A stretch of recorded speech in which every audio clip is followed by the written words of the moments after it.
अनुराग के साथ हमें इस शरीर में परिवार के बीच एक सुनहरा जन्म मिलता है।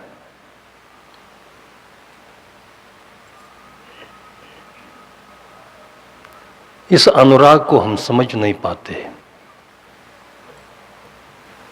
बड़े होने पर इसको संभाल नहीं पाते तो ये राग में बदल जाता है।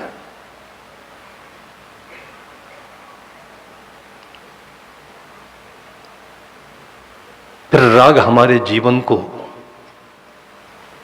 इतनी गहराई में ले जाता है कि जहां से हम किसी भी भांति से सीढ़ी लगाकर ऊपर नहीं चढ़ पाते।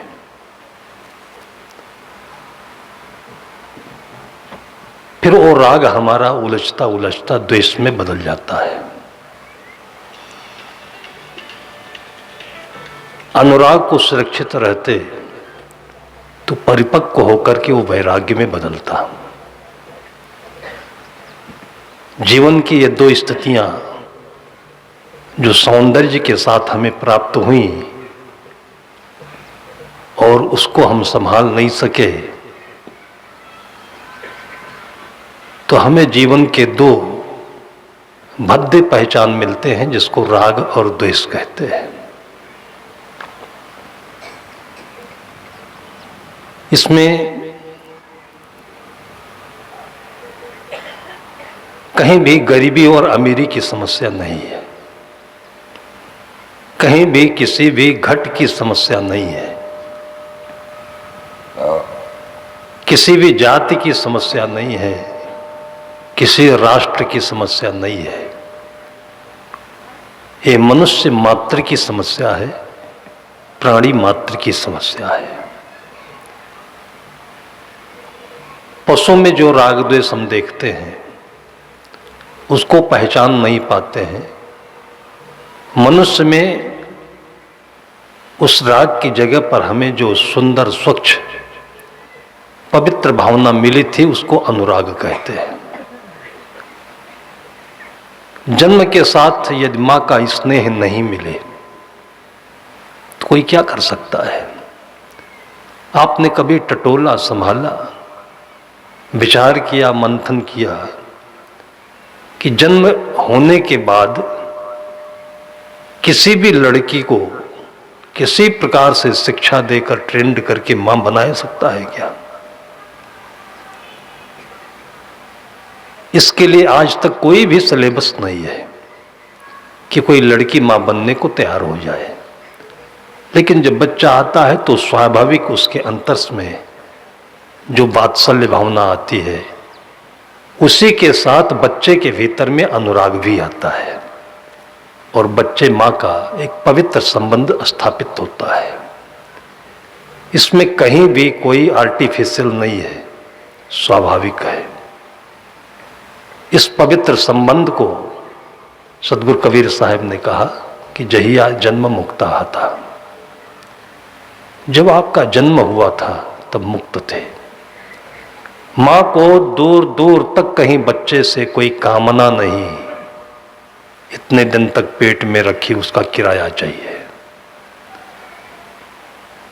और कहीं ये दूर की चिंता भी नहीं, जैसे व्यवसायी लोगों को होता है कि कल को अगर मंदी आ जाए, सामान मिलना बंद हो जाए तो क्या होगा। किसी मां को चिंता नहीं होती कि अभी ये बच्चा है, थोड़ा दूध कम पिलाएं, कल को दूसरा बच्चा होगा और दूध उसके लिए भी बचा रखें। कभी मां नहीं सोचती है। पूरा खुले दिल से अपने हृदय वक्षस्थल को अपने बच्चे के लिए सौंपती है और उसमें कुछ भी कम नहीं पड़ता है। जब दूसरे बच्चे की तैयारी होती है तो वही गोदी, वही प्रकृति, वही अनुराग, वही वात्सल्य पूरा का पूरा मिलता है। इसी को कहा गया है कि पूर्णमदः पूर्णमिदम्। यह जीवन इतना परिपूर्ण है इसकी वास्तविक सामग्री इतना अपने आप में परिपूर्ण है कि इसमें कुछ भी कम नहीं पड़ता है। जब हमारी शिक्षा आज के समाज में हमारे मन को लेकर के आच्छादित और बुद्धि को पकड़ती है, तब धीरे धीरे हमारे भीतर में चिंता, भय और दुनिया भर के जितने मनोविकार हैं उत्पन्न होते हैं। थोड़ा सा पहले चलें, आज के शिक्षा में और पहले की शिक्षा में अंतर देखें। कुंभकार के परिवार में, दर्जी के परिवार में किसी भी बच्चे को ये चिंता नहीं होती थी कि नौकरी मिलेगी कि नहीं मिलेगी, क्योंकि एक उनका व्यवसाय जो अपने परिवार के वातावरण की तरफ से मिल रहा है, तो बच्चा उसी के साथ खेलता था, उसी के साथ रमता था, उसी के साथ पढ़ता था। स्वाभाविक उसके रग में ये शिक्षा व्याप्त होती थी। और काम कोई छोटा नहीं होता है, बड़ा नहीं होता है। और ये चीजें ऐसी नहीं कि किसी ने इसका बंटवारा किया हो। आज आपके घर में कोई बच्चा आर्टिस्ट हो जाता है तो किसी माँ ने, किसी पिता ने बंटवारा में दिया क्या? अभी हम लोग नगरी में थे तो किसी के घर पर पधरौनी के लिए गए, तो जो समय कोरोना काल का लोगों के लिए मुसीबत का था, हम लोग भी उसी में थे। 10 दिन 15 दिन फंसे पड़े रहे, किसी तरफ से जाना नहीं, निकलना नहीं, और किसी के घर में कितने दिन तक बंद पड़े रहे। उसी विषम परिस्थिति में उस घर की बेटी ने, जो कि आर्ट साइड से पढ़ती थी, उसका दूर दूर तक कोई आर्ट का सब्जेक्ट नहीं था, और उसके ध्यान में आया, दीवार पर लगे चित्रों को देखती थी, आसमान में सूर्योदय देखती थी, और स्वाभाविक उसके अंदर में उद्भूत भावना कि इसको कागज पर क्यों ना उतारे बैठ के खाली समय में। हम भी करते थे। हम छोटे थे तो हमारा भी कोई सब्जेक्ट आर्ट का नहीं होता था, लेकिन मैंने देखा कि गाय हमारी माता है, गोरखपुर से कैलेंडर निश्चित होता था, और बछड़ा दूध पी रहा है, गाय खड़ी है, तो हम कागज पर वो गाय उतारते थे और सुंदर गाय का चित्र बन जाता था। हमारे घर के आसपास गुड़हल के फूल खिले होते थे, और फिर हम गुड़हल का फूल बनाने लगे। सदगुरु इसलिए कहते हैं कि संगत कीजिए साधु की, साधु बने और अपने आसपास के वातावरण में इसकी खुशबू बिखेरें। उस बच्ची ने जो आर्ट बनाया है 3 साल या 2 साल के कोरोना पीरियड में, कि पिकासो का आर्ट, जो आर्ट आधुनिक आर्ट के जनक माने जाते हैं, वो दूर दूर तक बौने सिद्ध होंगे। ऐसा आर्ट उसने बना करके और 2500 फिल्में दिखाई हम लोगों को, लेकिन अभी उस पर्दे पर नहीं आई है, इसलिए उसको पुरस्कार वो नहीं मिलता है। ऐसे घरों में कितने बच्चियां हैं जिन्होंने पढ़ाई भी करी है और गोबर पाथ पाथ करके छेना और कंडा भी बनाया है, और गर्व के साथ लड़कियां बोलती हैं कि मैं पढ़ती हूं। और नहीं तो कोई पढ़ रहा हो, कोई स्टेटस में आ गया तो गोबर नहीं छूना चाहिए। ये शिक्षा में जो विषम भावनाएं पैदा की गई, और वहीं से हमारी शिक्षा जहरीली बनी है कि ये काम छोटा है, मिट्टी हाथ में नहीं लगना चाहिए, कीचड़ पैर में नहीं लगना चाहिए, और जब कीचड़ नहीं लगे, मिट्टी नहीं लगे, तो दूध कहाँ से मिले।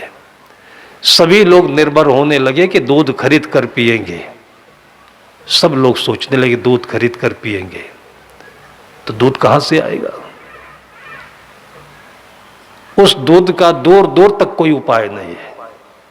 सभी लोग सोचे कि हम आम खरीद कर खाएंगे, तो आएगा कहाँ से आम। और ये भी सोच लीजिए कि जो खरीदा हुआ दूध है, अगर वो 100% शुद्ध भी हो, तो केवल दूध फायदा नहीं करता है। कितने लोगों को दूध से एलर्जी होती है, झाड़ा होता है, हजम नहीं होता है। दूध जहां से मिलता है उस गाय का संसर्ग भी फायदा करता है, तब दूध हजम होता है। आंवला जहां से मिलता है, आम जहां से मिलते हैं, उस पौधे के नीचे जाइए, उसमें पानी डालिए, उसके पास बैठिए, कुछ श्रम करिए, तब पूर्ण लाभ उसका मिलता है। और अगर केवल इन चीजों के पाने से लाभ मिलता तो बड़े बड़े पैसे वाले घर में ही जूस भी पी लेते हैं, दूध भी पी लेते हैं और सारी चीजें पा लेते हैं और फिर अस्पताल भी जाते हैं। जितने में आपकी पूरी एक जिंदगी चल जाए उतना उनका अस्पताल में एक बार में खर्चा हो जाता है। और ऐसे आप देखिए तो बढ़िया हट्टा कट्टा लड़का है, काम भी करता है, साइकिल भी चलाता है और खेत से हरा चारा ला रहा है, गन्ना ला रहा है, घर में पशु खिलाता है, पढ़ने भी जाता है और उसके बाद पता लगता है कि कभी डॉक्टर हो गया, कभी कलेक्टर हो गया। इन चीजों की जो हम लोगों के भीतर में धारणा एक गहराई से बैठ गई है, इस जघन्य जातिवाद को हम लोग कभी नहीं याद करते हैं और बस ला करके हमने रख दिया। अभी प्रथम सत्र में मैंने चर्चा की थी कि ढोल गंवार शूद्र पशुनारी सकल ताड़ना के अधिकारी। तो उत्तर प्रदेश में किसी पार्टी के एक मुख्य नेता ने पत्रकारों को जवाब दिया है कि इस ताड़ना का अर्थ हम विधानसभा में पूछेंगे, ताड़ना का अर्थ विधानसभा में पूछेंगे। प्रश्न पूछने की जगह तो गुरुजनों के पास में है। गुरु के अलावा कोई समाधान नहीं दे सकता है, उत्तर दे सकता है और उत्तर में और समाधान में अंतर होता है। दोनों चीजें एक नहीं होती है। उत्तर उसे कहते हैं जिसके बाद फिर से प्रश्न का उदय होता है और समाधान उसे कहते हैं जिसके बाद फिर जीवन में शंकाएं ही समाप्त हो जाती है। इसका कोई उत्तर नहीं होता है। तो ऐसी जगह पर जाकर के बैठे सदगुरु कहते तई साहब के लागो साथा दुई दुख मेट के हो सनाथा। तो समाज में उपद्रव करेंगे, समाज को भड़काएंगे तो आग लगेगी तो अपना भी घर जलेगा। भाई राजनीति में जो होता है, ये जितना भी हिंसा हो रहा है, जितना अत्याचार हो रहा है, इसके शिकार राजनेता भी तो होते हैं। उन्हीं की आहुति जाती है, उन्हीं की बलि जाती है, उसमें उनके बच्चे बिगड़ते हैं। ऐसी बात नहीं कि कोई चालाकी से और बुद्धि लगा करके और कहीं ऊंचे पद पर पहुंच गया, खूब पैसा कमाया तो सुखी रहेगा। बड़े घर के बिगड़ेल बेटे आए दिन अखबारों में आते रहते हैं कि जो जितने ही अच्छे और संपन्न घर के लोग हैं उतने ही बर्बाद है स्वभाव से, आचरण से। और हम लोग सोच नहीं पाते तो उन्हीं की नकल करते हैं। जातियां कोई भी बनाई नहीं गई किसी के द्वारा। इस समाज का कोई भी मुखिया कभी नहीं होता है और बनाई गई तो आज देखिए साधु लोग सभी एक मंच पर बैठ करके एक आश्रम में सबको साधु बनाना चाहते हैं। अगर इसको आप एक जाति समझ ले कि सभी साधुओं के चरण स्पर्श किए जाते हैं, इनको पूजा मिलता है, इनके पास में सुख है, शांति है, सब कुछ है। और आपको हम बताएं कि हम रेल गाड़ी से यात्रा में थे तो उसी समय में कोई 12-14 साल का लड़का रहा होगा, घुटनों के बल टेकते टेकते, और ऐसा लगता था कि उसका पैर एकदम से झूलता है, लंगड़ा है दोनों से, और आकर के सामने बैठा और हाथ सामने कर रहा है। मैंने पूछा क्या चाहिए? बोला पैसा। मैंने कहा क्या करोगे? तो बोला भूख लगी है। तो हम लोगों के पास पूड़ी मिठाई ये सब चलते समय भक्तों के यहाँ से मिलता है, उसको रास्ते की यात्रा में रखते हैं। साथी से कहा कि इसको मिठाई दो, फल दो, पूड़ी दो, भूख लगी है। जब पूड़ी निकालने लगे साथी तो हाथ पीछे कर लिया, कहा ये पूड़ी नहीं चाहिए, मुझको पैसा चाहिए। मैंने कहा पैसा चाहिए तो पैसा 10 रुपये 20 रुपये में क्या करोगे? इतना पैसा हमारे पास नहीं है। तुम ऐसा करो कि चलो मेरे साथ। मैंने अपने साथी से कहा कि इसको कपड़ा निकाल करके बदलो, अच्छे कपड़े पहनाओ, साथ चलेगा और कल ही चल करके तुमको आश्रम पर सारी जमीन रजिस्ट्री करा देते हैं, तुम आश्रम के मुखिया बनोगे, महंत बनोगे। जैसे अपने साथी से कहा इसको नया कपड़ा पहनाओ, उसकी टांगे भी सीधी हो गई और एकदम तेजी से भागा और ट्रेन कूद करके बाहर निकल गया हो। जाति कहां बन पा रही है? एक जाति बिल्कुल कि एक साधु है, गृहस्थ है, कोई भी साधु हो सकता है। आश्रम जितने पड़े हुए हैं, यहां जितने संत बैठे हुए हैं, सब ये पछता रहे कि इतना बड़ा आश्रम कौन देखेगा अगली पीढ़ी में, और कोई उसको संभालने वाला नहीं दिखता है। बात यह है कि ये विभिन्न प्रकार की जो धारणाएं हैं मन में, वो हमारे कर्म बनाती है। हीन भावना हमारे कर्मों को प्रेरित करती है, अहम धारणा हमारे कर्मों को प्रेरित करती है, और उसी प्रकार से फिर धीरे धीरे अपनी एक सोसाइटी बन जाती है। गांजा पीने वालों की, दारू पीने वालों की, फल खाने वालों की, साग सब्जी खाने वालों की। ये संसार तो बाजार है, इसमें सभी स्वतंत्र हैं। कोई कहीं भी जा करके अपने जीवन को विकसित कर सकता है, खिला सकता है, सुंदर बना सकता है। कहीं किसी के लिए कोई प्रतिबंध होता ही नहीं मनुष्य समाज में। लेकिन आज हम भी अगर सतर्क नहीं रहें, सावधान नहीं रहें, तो जहां भी आप रहेंगे, आपके मन को लूटने वाले, ठगने वाले वैचारिक रूप से, एक कोरोना का ही इन्फेक्शन नहीं होता है, विचारों का कोरोना से भी ज़्यादा खतरनाक इन्फेक्शन होता है।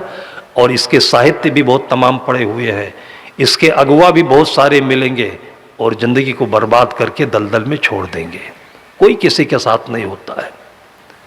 इसलिए संत महापुरुष कहते हैं, संगत कीजिए साधु की, हरे और की व्याधि।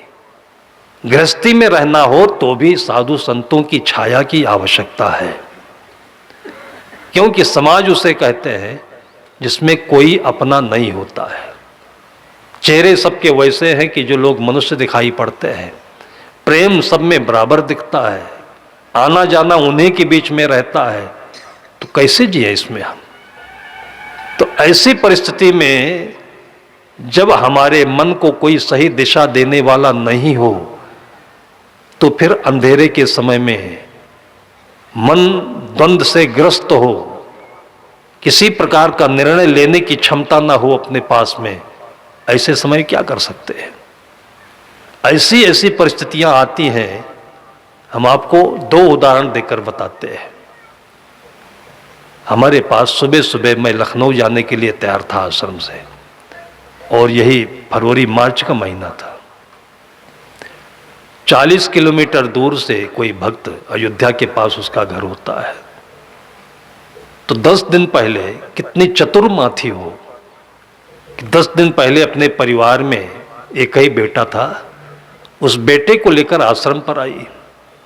उस समय वार्षिक कार्यक्रम था हमारे पास, तो आकर के मिली, बंदई करी और बोली कि साहब जी थोड़ा इस पंकज को आप समझाइए, नहीं तो कुछ न कुछ ये गलत करने वाला है। वो गुमसुम रहने लगा था, अकेले में ज़्यादा रहता और हंसता नहीं, किसी से बोलता नहीं, ऐसा लगा कि डिप्रेशन में जा रहा है। मैटर क्या था उसने ठीक से बताया नहीं। मैटर जिसको आजकल लोग कहते हैं जवानी का बहाव होता है, और उसका नाम लोगों ने प्रेम रखा हुआ है, लव मैटर।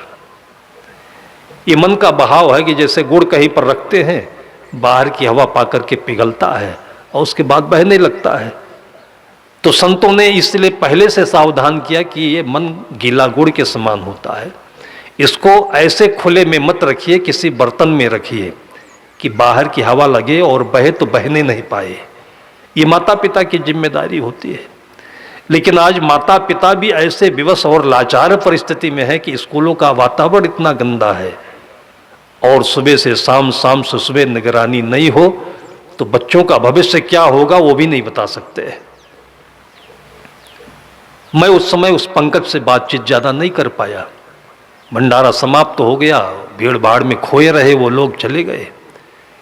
10 दिन के बाद में उसी पंकज को और एक ट्राली में रख करके और 40 किलोमीटर दौड़ते हुए वो चली आई महिला, और मैं बाहर निकलने के लिए तैयारी था, और एकदम जोर से चिल्लाकर बोली कि साहब बचाइए जिंदगी, और पंकज ने तो जहर खा लिया है।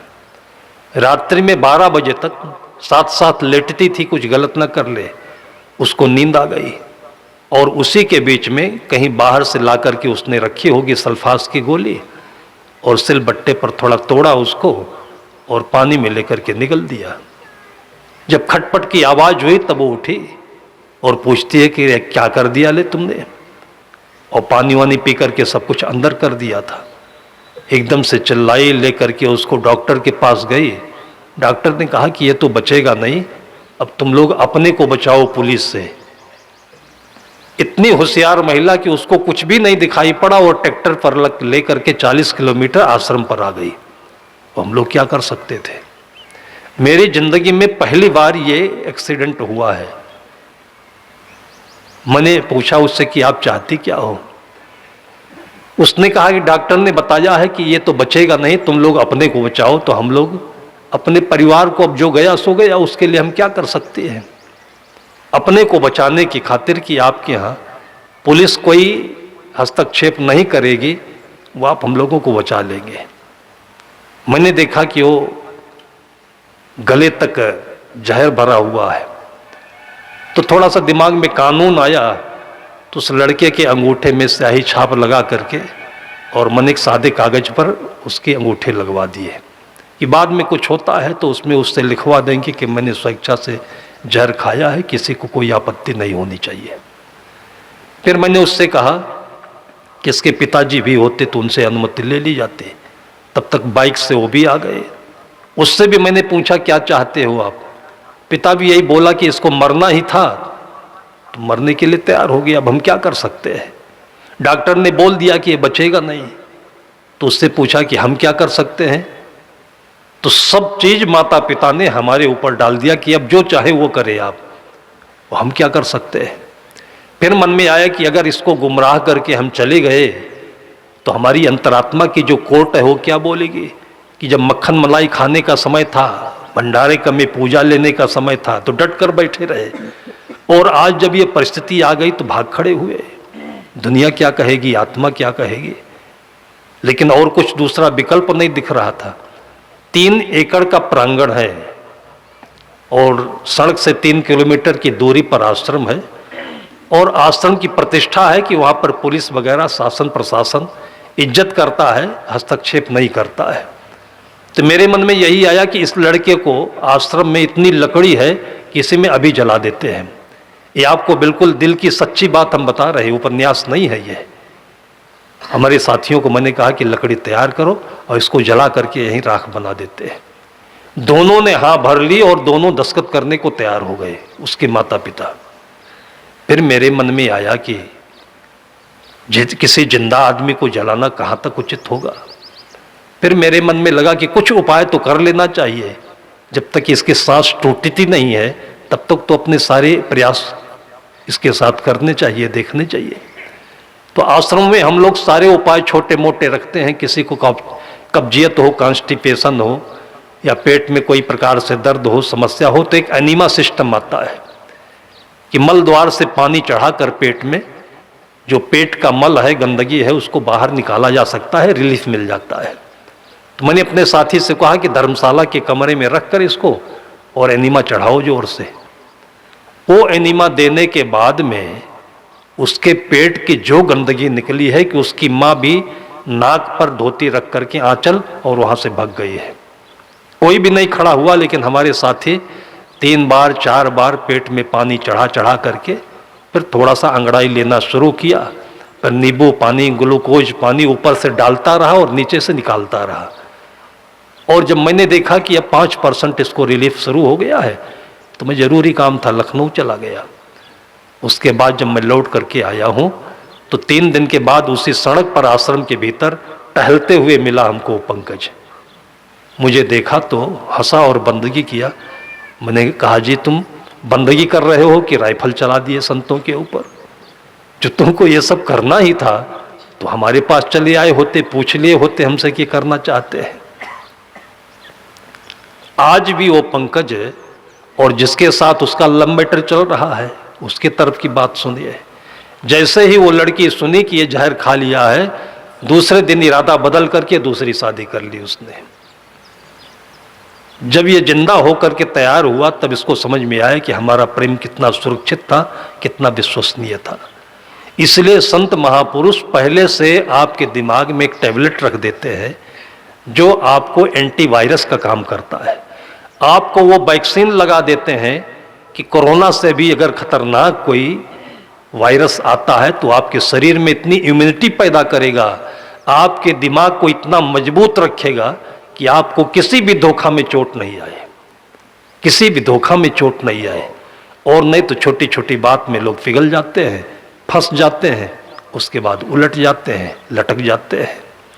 आज ये चीज़ें तब बता रहा हूँ, केवल उत्तर प्रदेश की राजधानी लखनऊ में गोमती नदी है, रिवर फ्रंट के किनारे किनारे, जहाँ लोग टहलने घूमने जाते हैं। प्रति वर्ष 1000 से ज़्यादा लोग उसके अंदर में कूदते हैं, 1000 से ज़्यादा लोग। जबकि घटना मैं बता रहा हूँ, उसी के एक हफ्ते के भीतर लखनऊ के एडीएम थे, जो एडिशनल डिप्टी कलेक्टर होते हैं, एक ही बेटा था, पत्नी से कुछ खटपट हुआ और जो लोग अपनी ज़िंदगी में पैसा पा करके, पद पा करके, समृद्धि पा करके और सब कुछ भूल जाते हैं और एक तिजोरी में बंद हो जाते हैं। एक रास्ता तो हर जिंदगी में हमारी भारतीय संस्कृति ने जो उपहार दिया है कि एक रास्ता गुरु के दरबार का हमें खुला रखना चाहिए। आधी रात को अगर आपको कोई दर्द हो, शरीर में दर्द हो तो, मन में दर्द हो तो, संतों का आश्रम का जो दरवाज़ा होता है वो खुला रहता है। और आजकल तो संतों का मोबाइल भी खुला रहता है, क्या दिक्कत है? एक बार वहाँ से क्लिक करके आप अपने दर्द को बोल दीजिए, वहाँ पहुँच जाइए और उसके बाद देखिए कि सारी दुनिया का समाधान आपको वहाँ मिल जाएगा। रोटी से लेकर के और दिमाग की बोटी तक सारा समाधान आपको वहाँ पर मिल जाता है। उसी के 10 दिन के भीतर एक मजिस्ट्रेट की कहानी बता रहा, वो भी लखनऊ के रहने वाले। एक बेटा था सन्नी, नोएडा में इंजीनियरिंग कर रहा था। पत्नी से कुछ बातचीत हुई और उसी में वो पत्नी चली गई मायके अपने। 10 दिन तक वो अपने घर में अकेले रहे, ड्यूटी जाते रहे, अकेले रहे, ड्यूटी जाते रहे। अब क्या बात उनके दिमाग में बस गई, उस बात को अगर वो निगल गए होते, जैसे कि सुबह के सत्र में मैंने कहा कि नीलकंठ की याद रखते महादेव की, तो निगल जाते, गला नीला हो जाता। इतना तो ही होता। समुद्र मंथन जो हुआ, कहीं पर दुनिया में ऐसा समुद्र नहीं जिसको मथा जा सके। लेकिन हमारे भारतीय साहित्यकारों ने, पूर्वजों ने कितने दूर का अंदाजा लगाया गया था कि ये पूरा संसार ही समुद्र है और इसको अगर ठीक से मंथन करोगे तो 2 चीजें मिलेंगी, एक राग मिलेगा और दूसरा वैराग्य मिलेगा। राग जो है इस संसार का जहर है और वैराग्य उसकी सबसे अच्छी बूटी है। ये दोनों अपने गले में बांध करके रखिए आप। और जो गले में ये माला दिया जाता है, ये वही बूटी है जो आपके भीतर में वैराग की अग्नि प्रदीप्त रखता है, जो किसी भी क्षण आपके जीवन को कहीं भी किसी परिस्थिति में आपका साथ देता है। वो ये डीएम साहब रात में उठे और वो भी वही सल्फास की गोली खा लिए। खाने के बाद जब उनको उल्टी पलटी होने लगी तो स्वयं बुला करके अपने नौकर को बोले, हमें ट्रामा सेंटर में भर्ती करो। और नर्सें आ गई, चूंकि वो प्रशासनिक अधिकारी थे तो सारी सेवाएं उपलब्ध हो गई। और उसके बाद नर्सों से बोल रहे थे कि मेरी कोई बेटी नहीं है, मैं तुमको अपनी बहन या बेटी मान लूंगा, मेरे सन्नी के लिए मेरी जान बचा लो। मुझे ये बात इतनी रात दिन तनाव बनी रही, कम से कम हफ्तों तक, कि ये डीएम आश्रम में क्यों नहीं चलाया। अगर इनके दिमाग में एक श्रद्धा का कोई भी स्थल होता तो पहली बात तो ये सब करने की आवश्यकता नहीं थी। दूसरी बात, संतों के हाथ में वो यश होता है, वो पुण्य होता है, वो शक्ति होती है कि आपकी आत्मा में उसकी प्रेरणा मिलने से आपके शरीर की जो शक्ति है उत्प्रेरित होती है और आपको धोखे से, समस्याओं से बचाती है। ये भावना प्रधान जीवन होता है। एक कण में इतनी ताकत है कि जिससे एटम बम बनाया जा सकता है। और आपके भीतर में, जिसको आत्मा कहते हैं, आप इंग्लिश में देखिए, आत्मा की जो स्पेलिंग होती है वो एटम ही होता है। इसी आत्मा के मंत्र को उपनिषदों से लेकर के और वैज्ञानिकों ने एटम बम का आविष्कार किया है। आत्मा और एटम की परिभाषा एक ही होती है, लेकिन वो संघारक है। उन्होंने उस एटम का प्रयोग कहाँ पर किया कि पहली बार जब नागासाकी में यह बम छोड़ा गया है तो 1 लाख आदमी एक ही बार में धुआं हो गए हैं। और वही आत्मा की शक्ति है कि हजारों लोग बैठे होते हैं, लाखों लोग बैठे होते हैं। आपने सुना कि रायपुर में प्रदीप मिश्रा की कथा में लोग बोलते हैं 5-7 लाख लोग इकट्ठे हो गए थे। और इतने लोग आए, कुछ नहीं पाया उन्होंने, लेकिन एक श्रद्धा तो पाई। अगर उनके जीवन में किसी प्रकार की मुसीबत होगी तो एक बार वो किसी को याद कर लेंगे, लेकिन ये गलत जगह कदम नहीं उठाएंगे। आप ये जान लीजिए कि जहां पर भी ये आस्तिकता नहीं है, धार्मिकता नहीं है, आध्यात्मिकता नहीं है, वहां पर आत्महत्या की संख्या बहुत ही ज्यादा है। किसी ने पेपर में दिया हुआ था कि हमारे देश में उतने वैज्ञानिक नहीं है, जितने झाड़ फूंक करने वाले हैं, ओझा है, नाउत है, बाबा है, साधु है। और अमेरिका में 5000 वैज्ञानिक हैं। तुलना कर रहा था कि अमेरिका में 5000 वैज्ञानिक हैं और हमारे भारत देश में 50,000 बाबा हैं, झाड़ने फूंकने वाले हैं, ये हैं वो हैं। वैज्ञानिकों की तुलना कर रहा था। और अमेरिका में 5000 वैज्ञानिक हैं तो क्या करते हैं, हर 3 मिनट में एक बलात्कार होता है वहां, हर 5 मिनट में एक आदमी पागल होकर के पागल खाना जाता है वहां। क्या कर रहे हैं वैज्ञानिक? वही अमेरिका के वैज्ञानिक ने परमाणु बम बनाया था जो नागासाकी में छोड़ा गया।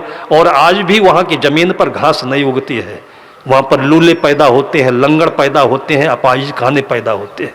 उन वैज्ञानिकों के साधुओं से तुलना करते हो? ये हमारे हिंदुस्तान की धरती पर इतने बिगड़े बोल दिखते हैं। हमारे यहां ऐसे वकील थे एक, और बुद्धि में उनकी पता नहीं कहां से नास्तिकता। आपको अगर नहीं समझ में आता है रामचरितमानस, बेझक, धार्मिकता, उपदेश, आपको कथा सत्संग नहीं अच्छा लगता है, वैसे तो ना अच्छा लगने की कोई बातें नहीं है। मैं 3 दिनों से देख रहा हूं और उसके बाद तो संपर्क साध्वी बहनों से वर्षों से है कि एक केवल जो सबसे सस्ते और घटिया रेट में कपड़ा आता है वो पहनती है, और पूरे सालों साल एक एक दाना बिन करके, एक एक सिला यहाँ सुरक्षित करके और लोगों को हलवा और पूरी खिलाती है। अगर ये मनरेगा में केवल नौकरी करती होती तो 300 रुपये पर दिन के मिलते कि नहीं मिलते हैं? और 300 रुपये के हिसाब से इनके साल भर के कितनी सैलरी होती है? आपका कोई भी कर्मचारी 50,000 रुपये से कम नहीं पाता है ऑफिस में जो काम करता है, और इतना काम नहीं करता है, रिश्वत और ऊपर से लेता है। फिर भी साधु संतों के गुणों को हम लोग नजरअंदाज कर देते हैं। तो ये चीजें हम लोग अपने भीतर में याद नहीं करते हैं, इसलिए अमेरिका की तुलना भारत से करते हैं, साइंस की तुलना अध्यात्म से करते लगते हैं, और मुख में जो आए वो बड़बोलापन बोलते रहते हैं। वो अकेला आदमी और साधुओं को देख करके इतना नाराज हो जाता था कि बोलता था कि इनको काट करके और समुद्र में भर दिया जाना चाहिए, कि हमारी जमीन धरती बढ़े और उस पर गेहूं की पैदावार होगी तो लोगों का पेट भरेगा। ये साधु खाते हैं, मांगते हैं और कुछ करते कुछ नहीं है। फिर उसने छोटी सी किताब भी लिखी साधुओं के विरोध में, और उसको फ्री ऑफ कास्ट लोगों को बांटता था। लिखता रहा, लोग उसको सुनते रहे, और उसके माँ बाप भी उससे परेशान थे। ऐसी स्थिति में उसके घर वाले भी उससे परेशान, पत्नी भी परेशान। ये चीज उसका सुनना नहीं चाहते थे वो लोग। गर्मी के दिन थे, छत के ऊपर वो सो रहा था। सुबह उठा होगा, उठने के बाद पता नहीं दिमाग में क्या हो गया। साधु संत बताते हैं जब मंत्र देने लगते हैं तो बताते हैं कि ये मंत्र सुबह सो करके जैसे उठो तो पलथी मारकर बिस्तर पर 5 मिनट गुरु का ध्यान करो और मंत्र का उच्चारण कर लो। ये चीज दोनों तरफ से बेनिफिशियल है। आप सोकर उठते हो तो पूरी रात की नींद आपके दिमाग में गर्मी बनकर छाई रहती है, ठीक से पचती नहीं। तो आप उठो तो पलथी मार करके बैठ जाओ, वो गर्मी शांत हो जाए, होश आ जाए।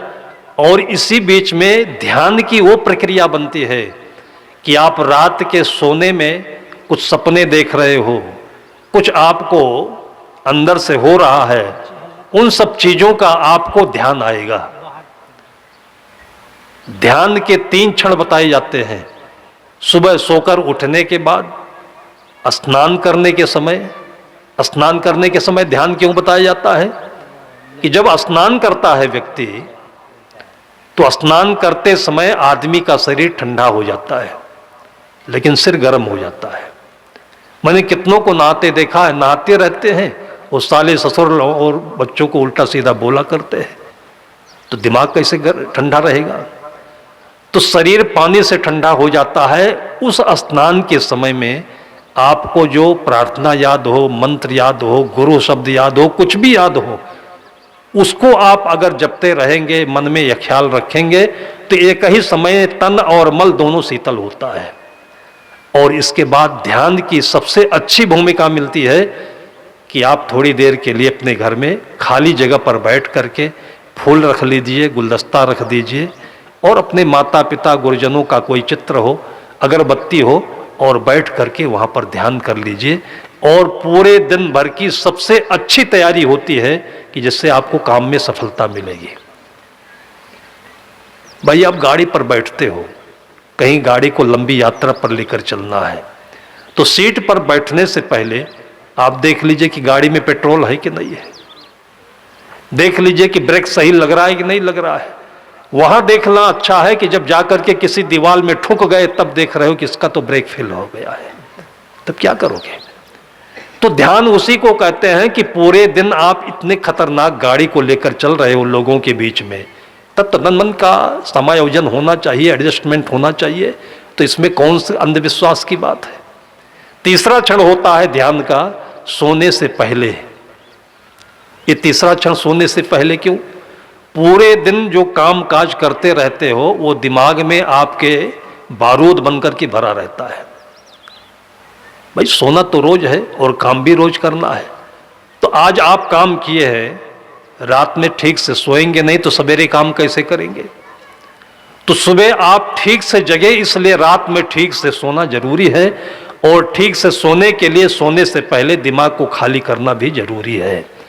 और उस समय वो प्रक्रिया ध्यान कहलाती है कि सोने से पहले 5 मिनट आप पलथी मार कर बैठ जाइए और आंखें बंद करके एक अच्छी भावना सामने रखिए अपने।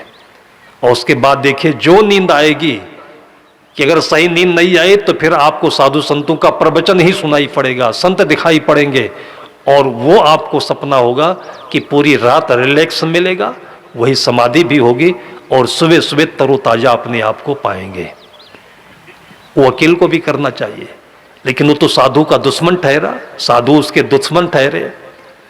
वो सुबह उठा और उठते ही लघुशंका के लिए वो रास्ता ढूंढा होगा और उस रास्ते में चला गया जहां बाथरूम नहीं था, जहां छोटी सी बाउंड्री रेलिंग बनी हुई थी, और उसी से वो लड़खड़ा करके वो सीधे नीचे आ गया 3 मंजिल से। ये लखीमपुर की घटना है उत्तर प्रदेश में। ऊपर से 3 मंजिल से कोई नीचे आए तो कचूमड़ भी नहीं बचता उसका। लेकिन हुआ क्या था कि उसी रात्रि में 12-1 बजे के करीब में कब आया किसी को पता नहीं। उसी के मोहल्ले में किसी के घर का निर्माण हो रहा था, उसके लिए बालू की आवश्यकता थी। आपके यहाँ रेती आती है, मोरम कहते हैं, मोटी होती है। हमारे यहाँ गंगा नदी का बालू बहुत ही मुलायम होता है और दानेदार भी होता है, तो उसको सीमेंट में मिला करके जुड़ाई का काम करते हैं। उसके घर तक ट्रैक्टर ट्राली नहीं जा सकता था, तो उसी वकील साहब के घर के सामने ही रोड पर उसने अनलोड कर दी गाड़ी, और बालू का ढेर लग गया। जब वो गिरा है तो उसका सिर तो उल्टा हो गया और सीधे जाकर के बालू की रेती में घुस गया और पैर ऊपर हो गया। लेकिन जैसे गिरा है वैसे ही फिर खड़ा भी हो गया, और जैसे खड़ा हुआ तो उसकी बुद्धि भी सीधी हो गई। और उसके बाद तुरंत याद किया कि आज हमारा कोई पुण्य नहीं होता तो रात में किसी भगवान ने ला करके ये बालू यहाँ पर नहीं गिरा दी होती, हमारी कचूमड़ और वकालत सब यही निकल जाती है। उसी दिन के बाद से फिर उसने जितने भी उसने किताबें लिखी थी ना अपने, वो अपनी किताबें अपने हाथों से दिया सलाई लगा करके जला दिया, और जिससे भी मिलता था तो राम राम सबसे पहले करता था। वो वकील की जिंदगी को बदल दी उस एक्सीडेंट ने। तो आदमी के जीवन में जब तक दुख नहीं आता है तब तक आदमी के जीवन में बोध भी नहीं होता है। बोध क्या है? बोध यह है कि अपने ही समान सभी आत्माएं हैं। बोध क्या है? कि सभी घट में परमात्मा है। बोध क्या है? कि सबका सुख दुख समान है। 4 वेद 6 शास्त्र में बात मिली है 2। बहुत ज्यादा नहीं पढ़ सकते हैं, तो संस्कृत को, अंग्रेजी को, हिंदी साहित्य को कुछ भी पढ़ने की आवश्यकता नहीं है। किसी संत ने केवल 2 वाक्यों में कितना बढ़िया सारगर्भित सूत्र दे दिया है कि 4 वेद 6 शास्त्र में बात मिली है दोए, दुख देने दुख होता है, सुख देने सुख हो है। इसमें कौन सा कठिन फार्मूला है, इसमें कौन सा अंधविश्वास है। अब इसी चीज को, जैसे बच्चा है तो आपकी बात नहीं समझता, माँ की बात नहीं समझता है, तो माँ कहती बेटा ये काम तुम करके दिखा दो तो तुमको मैं मिठाई का पैसा दूंगी। तो मिठाई का पैसा उसका टारगेट नहीं है, टारगेट यह है कि बच्चे का मन राजी हो जाए। तो किसी के मन को राजी करने के लिए संतों की भाषाओं में चमत्कार होता है।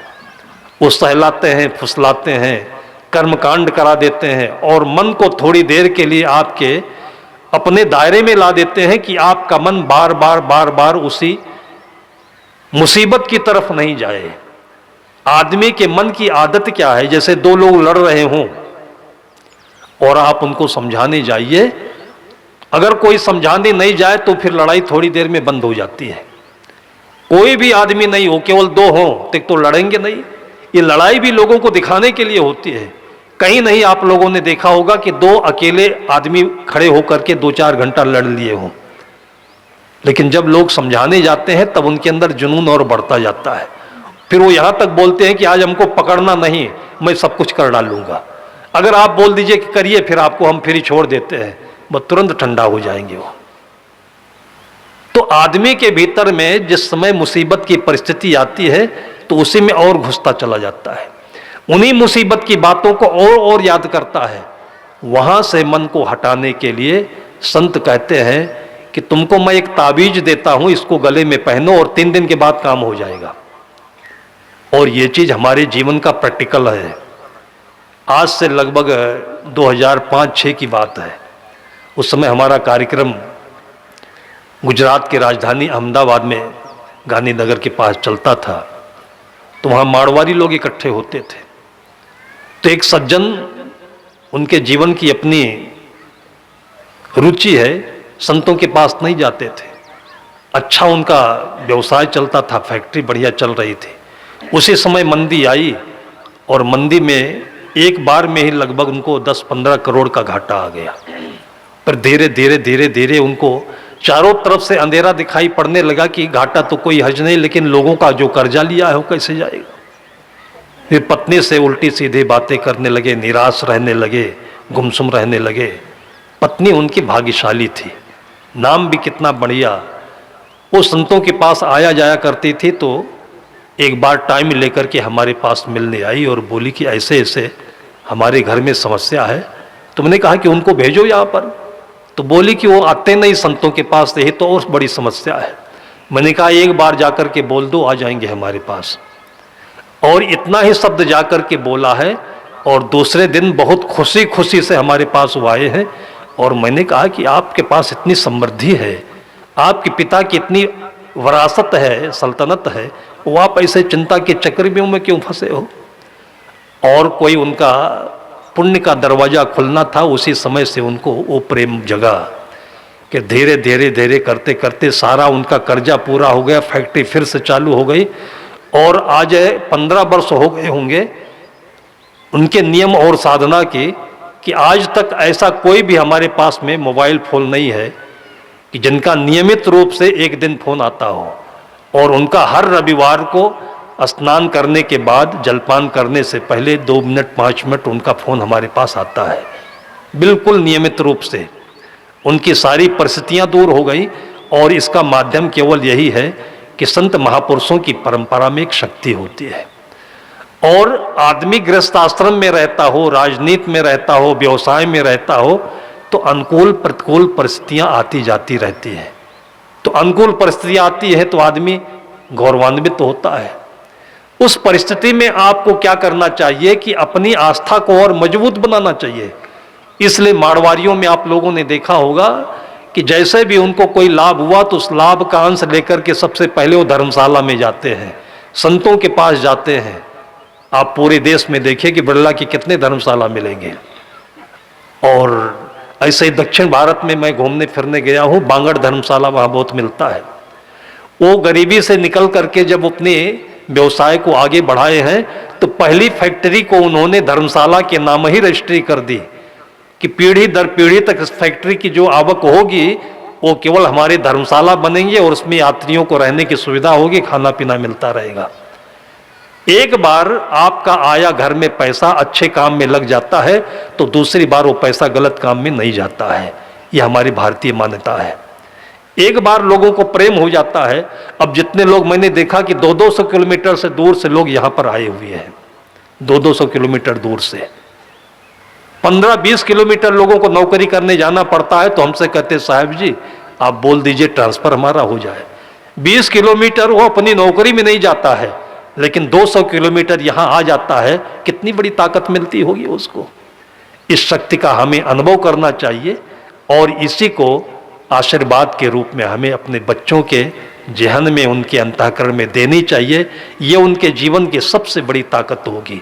एक रास्ता दिखा देना चाहिए जो जीवन का सबसे बड़ा, सबसे चौड़ा नेशनल हाईवे होगा, जिस पर कोई ब्रेकर नहीं होगा उसके जीवन का।